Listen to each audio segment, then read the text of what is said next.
Good morning, everybody. Thank you for coming this morning.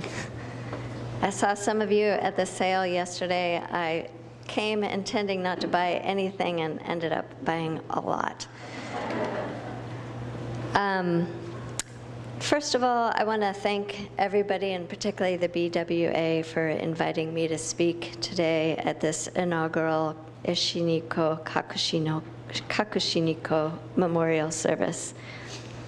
Recognition of these two women has been a long time in coming, and I'm really excited to share this moment with you. On such an auspicious occasion, one often feels a little intimidated in making the decision what to talk about. And when I first received the invitation, I asked the BWA if there was something specific that they wanted me to address. And one suggestion that came up was to discuss what it feels like to be a woman in America just after the recent Dobbs versus Jackson Supreme Court decision. When I heard this prompt, I was intrigued, but found myself at a loss to find a link between that and the spirit of this service. But after giving it some thought, I realized that there is a connection. I don't know how all of you felt after that decision came out, but my first reaction was to feel unheard, invisible, and voiceless.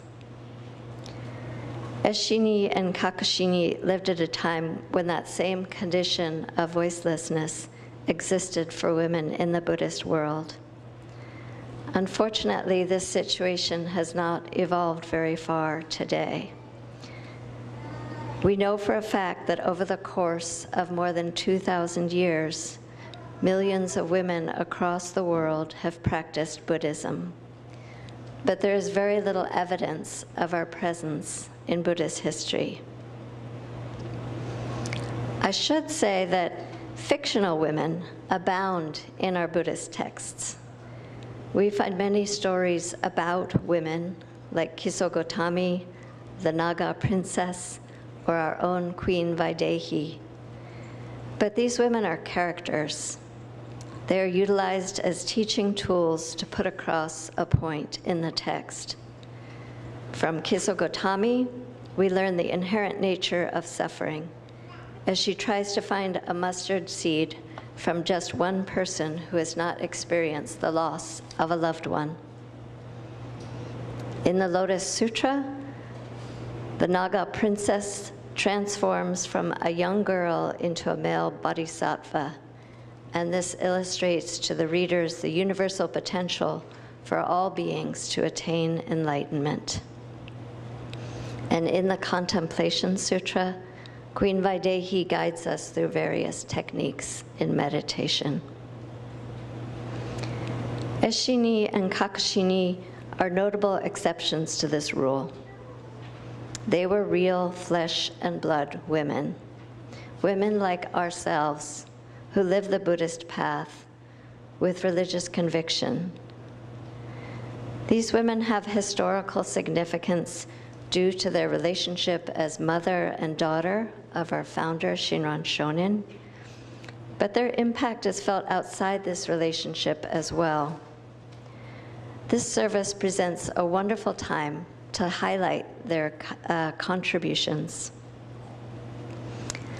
I'll focus this talk today on Eshinni, who we know a little bit more about as a person. But Kakushinni's contributions are equal, if not more significant than those of Eshinni. It was she who gave Shinran's small band of followers a space to worship. It's sort of like transforming a food truck into a restaurant.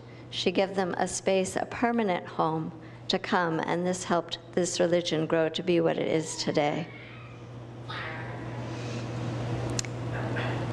But to get back to Eshinni, due to a lucky coincidence, a small packet of her letters were preserved for centuries in the archives of the Honganji, and this packet was rediscovered in 1921.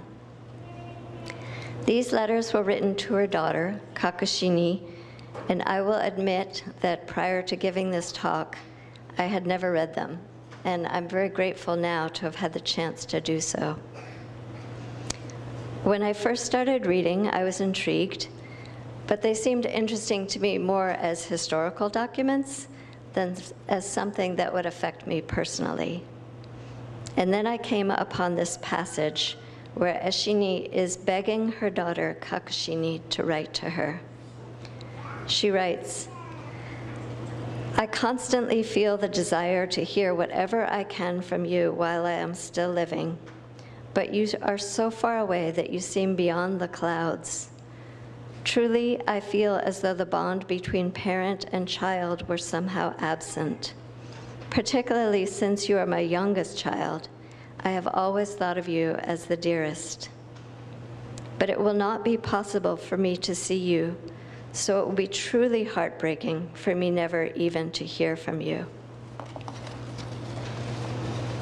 All of a sudden, Eshinni leapt off the page for me, and I saw her in 3 dimensions. I imagined her sad, alone, and struggling, writing frantically in the dark, hoping in vain that her words would reach her daughter, Kakashini, so many miles away. This was something that I could relate to. My situation is much less dramatic, but my daughter went off to college a little over a year ago, first to New York and now in Texas. Either way, they are both thousands of miles away, and it's left a big hole in my heart that I just can't seem to fill.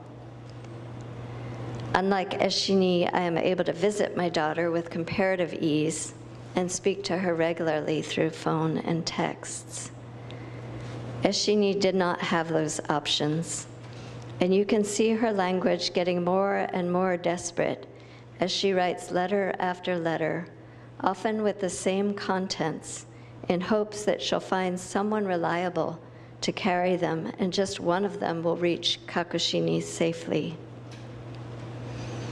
At the time she was writing these letters, she was an elderly woman, almost to the point of death in her final letters.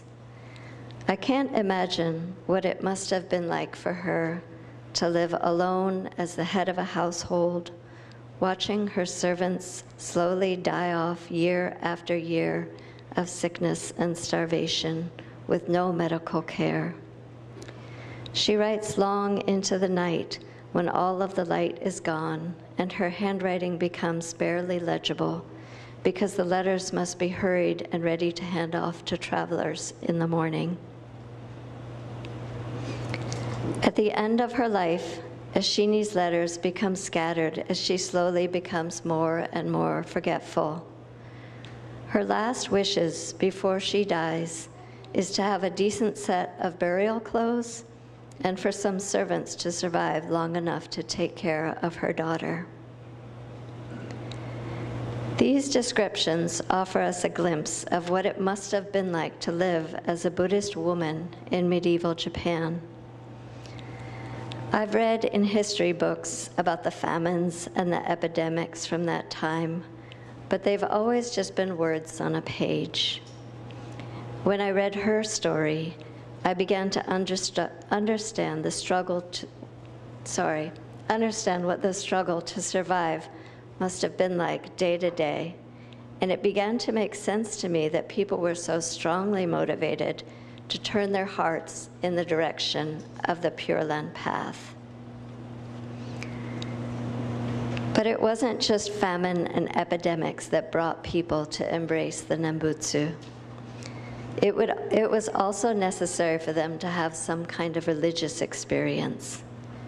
And we are lucky enough in Eshinni's letters to have a wonderful description of 2 major religious experiences in Shinran Shonin's life and one in her own life.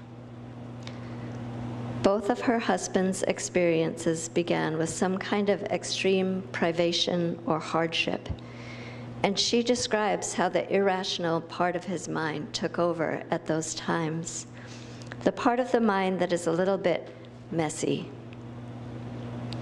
This is where things like fear, superstition, magic, dreams of visitations by celestial beings, ecstasy, longing, and even passion live.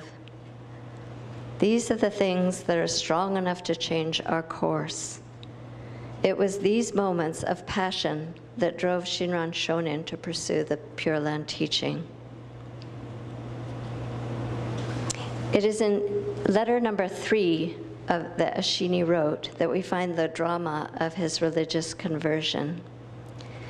Eshinni tells us about a dream that he had at Rokakudo Temple.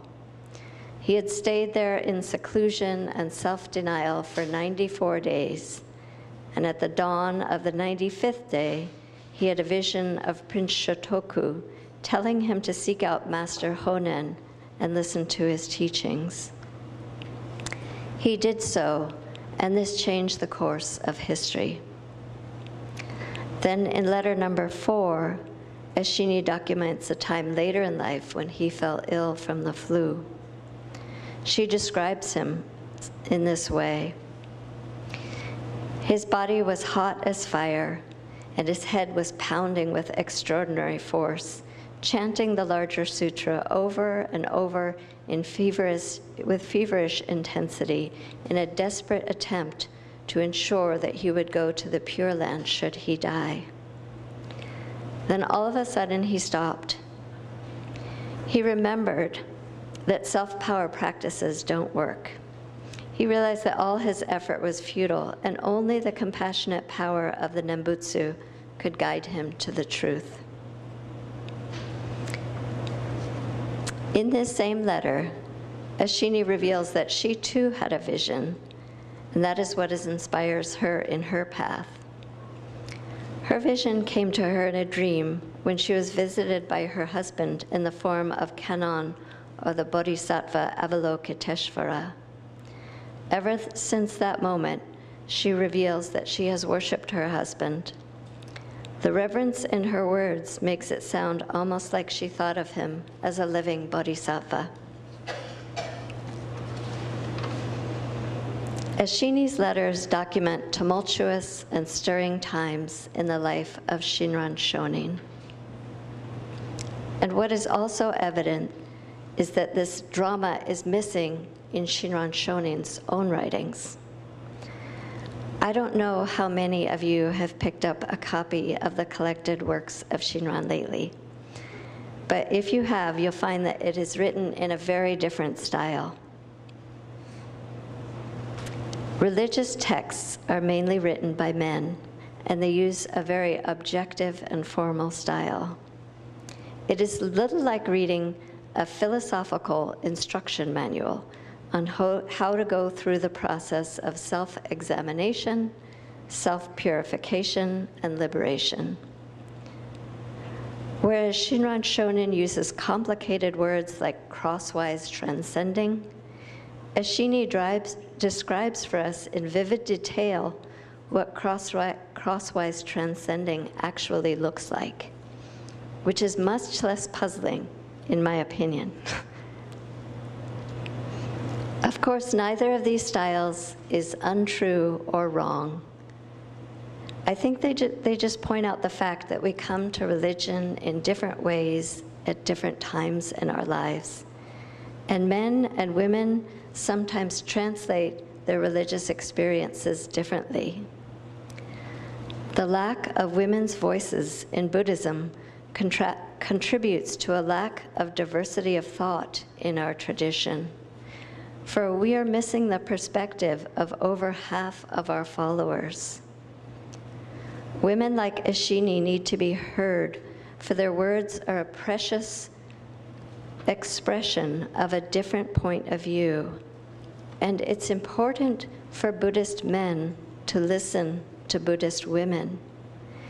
We may think differently sometimes, but women's voices can speak the truth with the same power as the voices of men.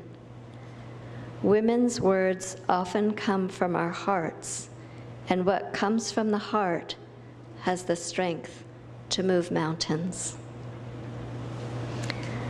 I will end my talk with a few closing words from Eshinni's final letter. Please join me in Gasho. There are so many things that I want to say, but I must dispatch this letter at dawn, so I'm writing it at night. It is very dark, and surely you will not be able to read it, so I will stop here.